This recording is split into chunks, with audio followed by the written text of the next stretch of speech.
Hey there, I'm Mark, in affiliation with Spectrum Pulse, and look, it's the Holiday Dead Zone, where nothing new is happening. And this, it's Billboard BREAKDOwn.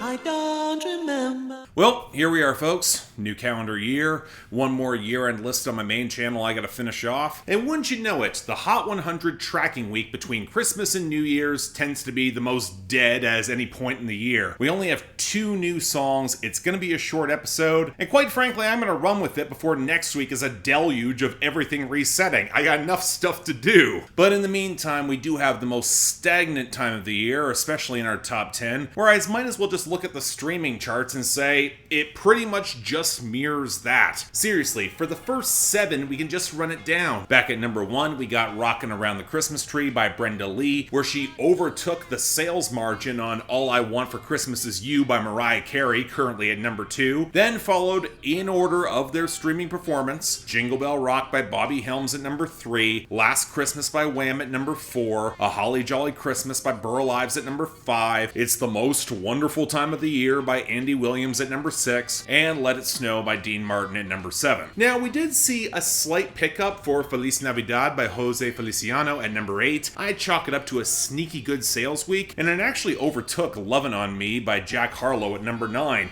which is way more dependent on the radio and sales than streams, even though it's probably going to go to number 1 next week. But then, right close behind it, we got Sleigh Ride by the Ronettes at number 10. Again, this falls out incredibly easy, and I'm kind of looking forward to having more interesting charts to talk about, a bit more competition.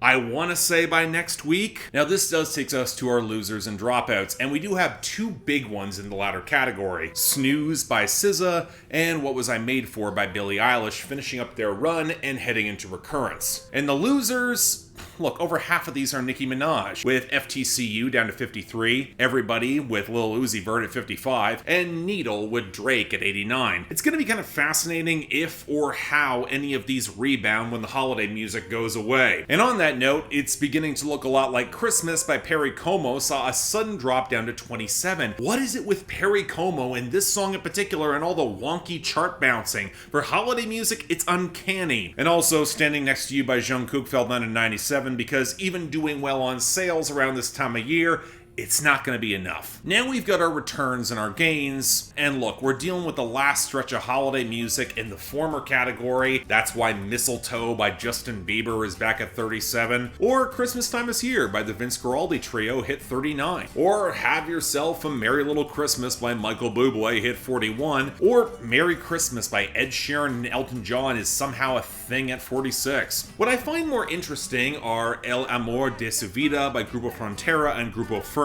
clawing back to 96, call this one maybe a victim of bad timing, but also Man Made a Bar by Morgan Wallen featuring Eric Church is back at 98. It looks like it's getting pushed as the next single off of Nashville and Music Row. I don't precisely dislike it, but quite frankly, I have had enough of Morgan Wallen last year, so anyway, we can just afford to cool off on it and move on. Whereas the gains are being split into 2 categories. The first being more goddamn holiday music with Santa Baby by Eartha Kitt up to 20, Wonderful Christmas Time by Paul McCartney at 26, and This Christmas by Donny Hathaway at 34. The latter is the surge for Javi with La Diabla at 62 and La Victima at 79. I got the sneaking suspicion this kid is going to be a thing at least for the first month or so of this year. Expect some major jumps in the next week or 2. I can probably predict that's coming. But this takes us quite neatly to our new arrivals. All 2 of them. And they're both holiday standards. And look, I would normally do a world hit or something else alongside that vein, but I'm also trying to finish off one of my biggest year-end lists, my top 50 best albums of 2023, hopefully coming this weekend. That list is a bit of a monster to assemble, so I like to keep this episode brief and surge back strong next week, which is going to be busy anyway. So with that, number 50, There's No Place Like Home for the Holidays by Perry Como with Mitchell Ayers and his orchestra. Can't beat home, sweet home.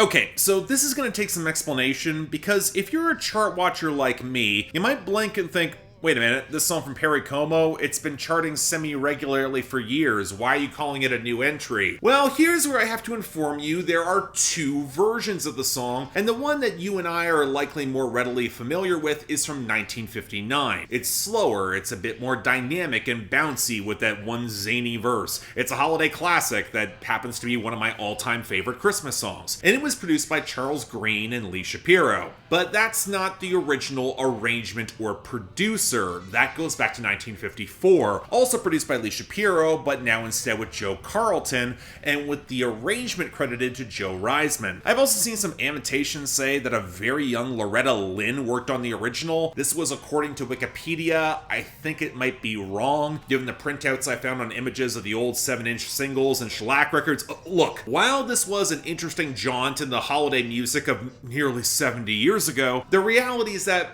there's a reason that the 1954 version has not really held up as well. I mean, despite working with the same orchestra, the arrangement is stiffer. It's more indebted to the old big band structures with the horns and a lot more backing vocals over the hook in comparison with the slow burn crooner flair that would come for that 1959 version, which again also happens to be better produced with a little bit more of a budget behind it and more dynamic range and polish and a far better conclusion. I mean, I still think this is a classic song. There's just a better version of it, all I'm saying. And number 43, I Saw Mommy Kissing Santa Claus by the Jackson 5. Mommy kissing Santa Claus last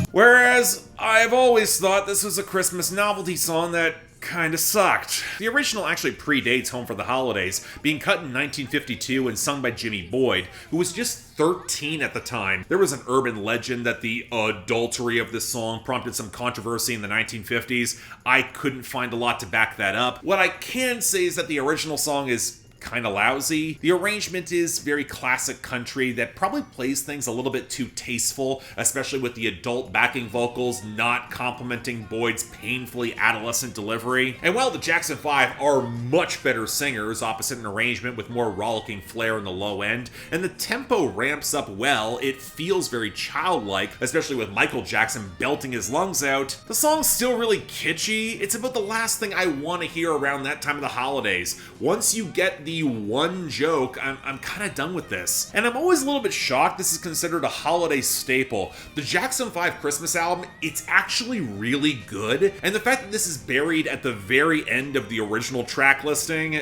it kind of gives the game away, now doesn't it? But anyway, that's our week. There's No Place Like Home for the Holidays by Perry Como. It's running away with the best. I Saw Mommy Kissing Santa Claus is the easy worst by the Jackson 5. Hopefully next week gives us something more to talk about as all the holiday music probably goes away. Until then, I'm Mark, you're watching Billboard Breakdown, affiliated with Spectrum Pulse.